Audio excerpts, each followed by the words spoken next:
Ini kan mereka ini kan sering masyarakat sebut dengan sebutan KKB. Yap. Sekarang bukan saja sebutan mulutmu harimaumu, tetapi jarimu harimau. Ya, dan Di sini masih bicara politik. Orang di luar negeri itu sudah bicara ekonomi. Karena sekarang itu bisa dianalogi sebagai siapa yang melawan pemerintah dengan senjata akan mati juga dengan senjata. Halo semua, kembali lagi dalam Bincang-Bincang Anak Muda Papua. Dengan hari ini, tema yaitu menjaga tanah Papua tetap aman dan damai dalam bingkai NKRI. Bersama saya, Dev Marsinuku Biari. Kali ini kita akan bahas topik yang lagi panas-panasnya di Papua ya kakak ya. Yaitu mengenai peran pemerintah dan bagaimana agar masyarakat tidak terprovokasi dengan ajakan kelompok kriminal bersenjata atau yang biasa disingkat KKB. Dengan salah satu narasumber yang sangat luar biasa, salah satu tokoh anak muda Papua yang sangat aktif sekali, kakak yang paling ganteng sudah, Kakak Ali Kabiai. Halo Kakak Ali. Halo. Apa kabar kakak? Alhamdulillah, puji Tuhan, baik-baik. Kakak semakin kesini semakin luar biasa ya, saya lihat ya. Siap. Oke kakak, topik yang sangat-sangat panas nih, yang semua semua masyarakat, semua kalangan usia pasti berbincang akan hal ini, yaitu terkait kelompok kriminal bersenjata atau biasa disingkat KKB.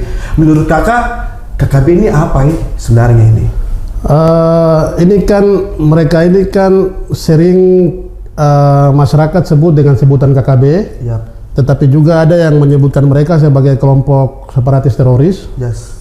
Mereka ini berafiliasi dengan yang namanya Tentara Pembebasan Nasional Papua Barat, organisasi Papua Merdeka. Tujuan mereka sudah jelas, yaitu ingin memisahkan diri dari Negara Kesatuan Republik Indonesia. Yes. Tetapi kan kita sudah tahu bahwa kita ini kan sudah merdeka pada tahun 1945 ya, 17 Agustus. Kemudian kelompok ini nih berbeda prinsip ideologi dengan prinsip negara kita, yaitu Pancasila. Jadi mereka selain ingin mendirikan negara sendiri, mereka juga punya kelompok bersenjata. Tetapi kelompok bersenjata ini kan sering mengganggu keamanan dan ketertiban masyarakat. Betul. Banyak fasilitas-fasilitas umum yang mereka rusak, sekolah, rumah sakit dibakar, kantor-kantor pemerintah dirusak, dibakar. Yes. Ada juga ada beberapa hal-hal negatif yang mereka lakukan, membunuh masyarakat sipil, membunuh aparat keamanan, baik itu TNI maupun Polri.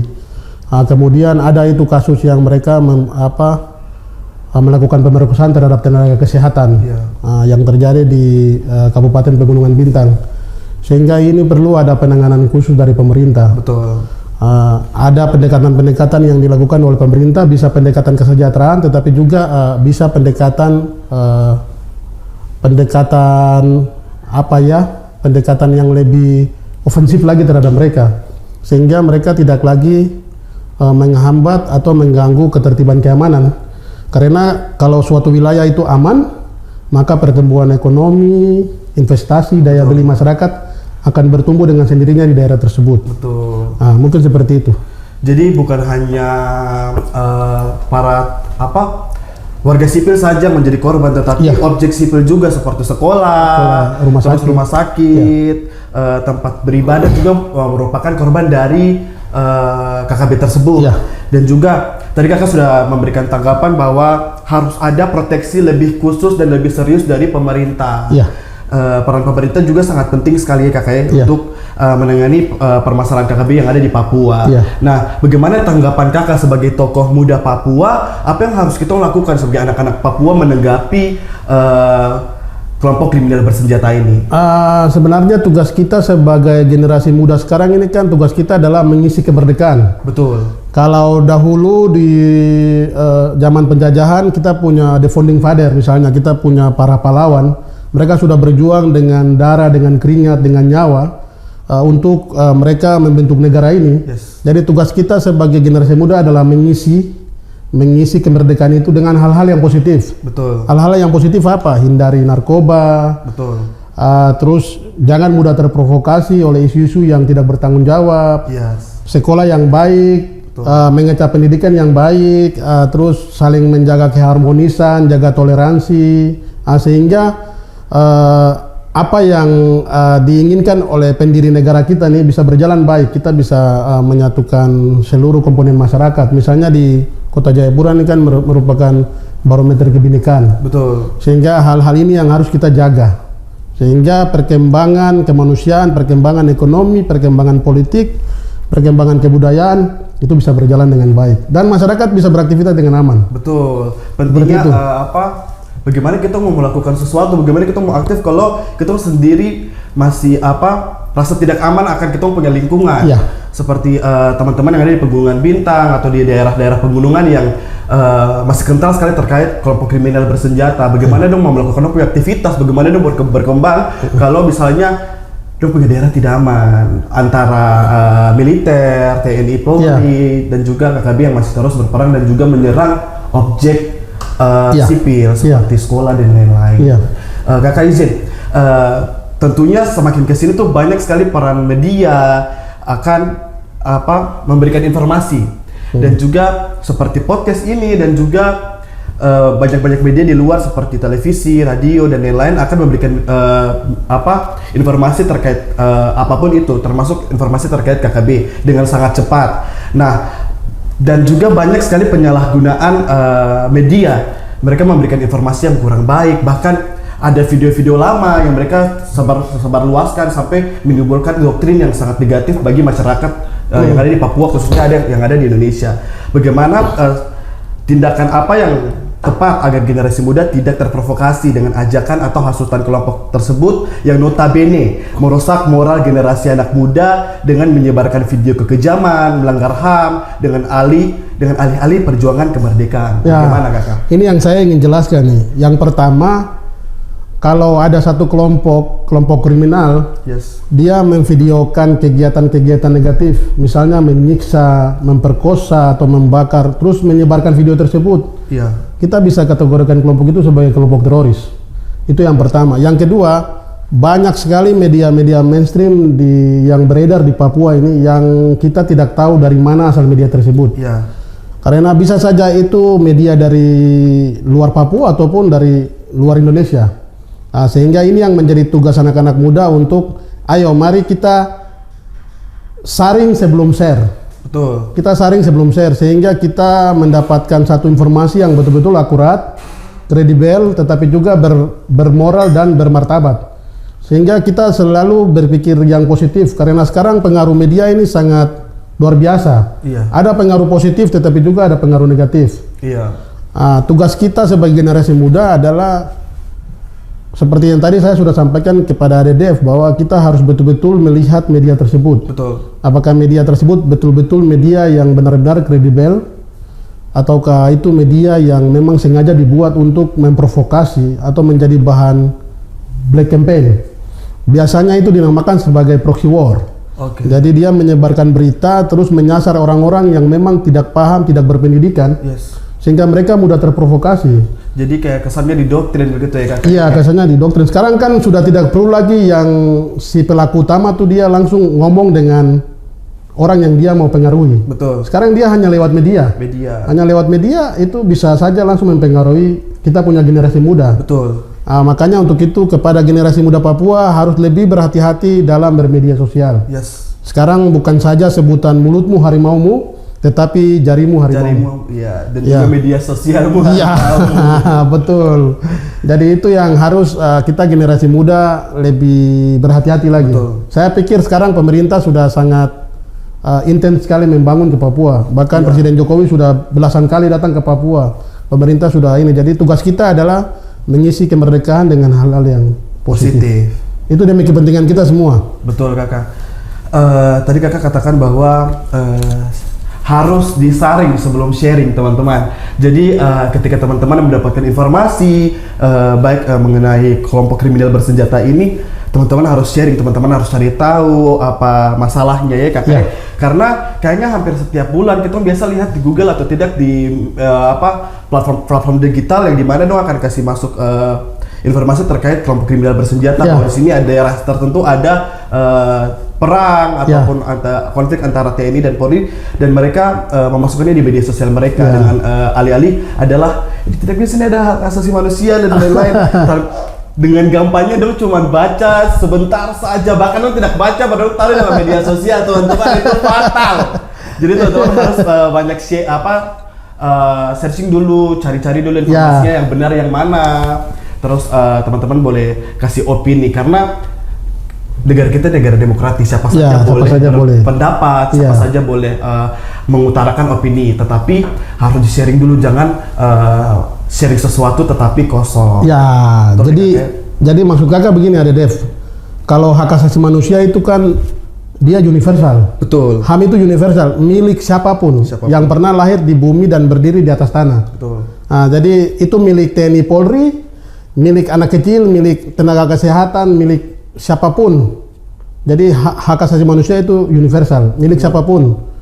Tetapi kemudian yang dari awal kakak sampaikan bahwa indikator kemajuan suatu daerah itu indikator yang paling awal itu adalah indikator keamanan. Betul. Negara-negara besar seperti Cina, Amerika Serikat, Rusia itu mereka lebih mengedepankan faktor keamanan. Betul. Kalau satu wilayah aman berarti semua aktivitas daya beli, ekonomi, pendidikan itu dengan sendirinya akan maju dengan pesat.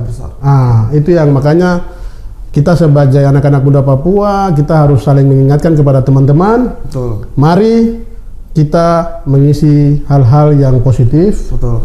Mari kita saling bantu, saling menopang, hindari berita-berita yang memang memprovokasi. Karena kemajuan teknologi, sekarang dunia sudah dalam genggaman. Kita sekarang dunia hanya dengan gadget. Iya, genggam HP saja semua barang Semua aman, sudah barang ada. jalan biasa Iya. saja. Makanya untuk itu, mari teman-teman, tadi apa yang dikatakan oleh Ade Dev itu sudah benar. Mari kita hindari berita-berita hoax, tetapi juga kita saring sebelum share. Betul. Oke kakak, bagaimana kakak punya apa? Tadi kakak bilang kalau kita harus saring dulu sebelum share. Mungkin kakak punya tips-tips atau trik gitu yang mungkin kakak sudah lakukan, kayak berita ini dia benar ke tidak? Gimana harus bagaimana? Mungkin kakak punya tips dan trik cara ampuh dan cara aman dari kakak Ali itu seperti apa? Ya, biasanya saya yang pertama saya lihat, kalau itu media online saya lihat tuh, dia punya editornya siapa. Betul. Kan biasanya di situ di dalam berita tuh mereka sudah tampilkan nama-nama pengurus harian tersebut, termasuk nomor kontaknya. Betul. Itu yang awal biasa saya lihat apakah berita itu benar atau tidak. Kemudian saya lihat nih, saya sering tanya kepada, misalnya itu berita tentang kelaparan di wilayah tertentu, itu saya sering tanya ke Basarnas. Misalnya, betulkah di sini ada kelaparan atau tidak? Saya koordinasi, biasa tanya sama teman-teman di TNI Polri. Ini betulkah ada kejadian ini di sini? Oh, ternyata tidak. Tapi ada flyer yang sudah beredar bilang katanya ada kelaparan di sini, kelaparan di sana. Itu mungkin indikator yang bisa saya pakai. Oke. Dan 98% akurat. Oh, 98% teman-teman. Jadi merupakan tips dan trik dari kakak Ali sendiri. Kamu harus lihat kalau kamu dapat berita nih langsung berupa link ataupun berupa kata-kata gitu, berupa narasi.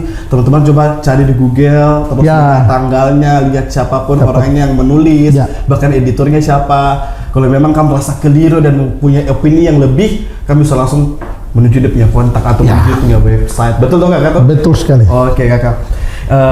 Mungkin dari kakak Ali sendiri ada pesan buat anak-anak muda untuk lebih proteksi diri agar tetap memiliki jiwa yang NKRI harga mati. Ya, baik, terima kasih. Saya pikir yang pertama, kita ini kan negara demokrasi. Betul. Negara demokrasi. Dalam suatu negara demokrasi diberikan kebebasan berekspresi. Iya. Tetapi kebebasan berekspresi itu juga diatur dalam aturan dan perundang-undangan. Betul. Kita mau melakukan aksi demonstrasi, kita harus memahami bahwa ada aturan supaya kita tidak mengganggu ketertiban umum. Betul. Itu yang pertama. Yang kedua, kita tidak membawa simbol-simbol kelompok-kelompok yang bertentangan dengan prinsip kedaulatan. Betul. Seperti itu. Kemudian anak muda, saya ingin mengutip dari salah satu ayat kesukaan saya tentang bagaimana kita bernegara yang baik. Jadi saya sebagai penganut agama Nasrani, tetapi saya juga punya keluarga banyak dari Muslim. Saya sering mengutip Roma 13. Roma 13 mengatakan bahwa pemerintah adalah wakil Allah di bumi. Yes. Di situ sudah dijabarkan bahwa siapa yang melawan pemerintah dengan pedang pasti akan mati dengan pedang. Dan itu bisa dianalogi sebagai siapa yang melawan pemerintah dengan senjata akan mati juga dengan senjata. Jadi pemerintah adalah wakil Allah di bumi. Kita wajib patuh kepada pemerintah dan kita wajib menghargai apa yang sudah dibuat, dikorbankan oleh para pahlawan. Itu penting sekali. Karena anak-anak muda di luar sana, di luar negeri teman-teman, mereka sudah tidak bicara yang namanya politik. Mereka sekarang berpikir bagaimana mereka bisa menghasilkan satu produk, bisa meningkatkan kapasitas ekonomi mereka, dan mereka bisa liburan ke luar negeri. Di sana mereka bisa mengatakan saya merdeka. Bukan mereka membentuk negara, tapi dia merdeka liburan kemanapun dengan uangnya sendiri. Betul. Itu yang dibuat oleh anak-anak muda di luar negeri. Jadi mereka bisa ke Durban, bisa ke Singapura, bisa ke Rio de Janeiro, bisa ke Zurich, bisa kemana-mana itu. Karena itu mereka sudah punya, mereka ciptakan satu inovasi yang bisa menghasilkan ekonomi bagi mereka. Alih-alih kita di sini masih bicara politik, orang di luar negeri itu sudah bicara ekonomi. Karena sekarang zamannya perang ekonomi. Jadi masyarakat global itu secara geopolitik, masyarakat global itu sedang berpikir untuk meningkatkan kapasitas ekonomi setelah melewati masa pandemi Covid dan masih adanya perang antara Rusia Ukraina, sehingga masyarakat global ini sudah tidak berpikir untuk mengganggu kedaulatan suatu negara. Mereka sedang berpikir untuk membangun ekonomi. Jadi isu-isu seperti referendum, kolonisasi itu sudah tidak relevan di luar negeri. Seperti itu. Jadi dari yang tadi Kakak Ali sampaikan bahwa lebih baik kita mencari potensi diri kita untuk menghasilkan sebuah peningkatan ekonomi dalam diri kita sendiri.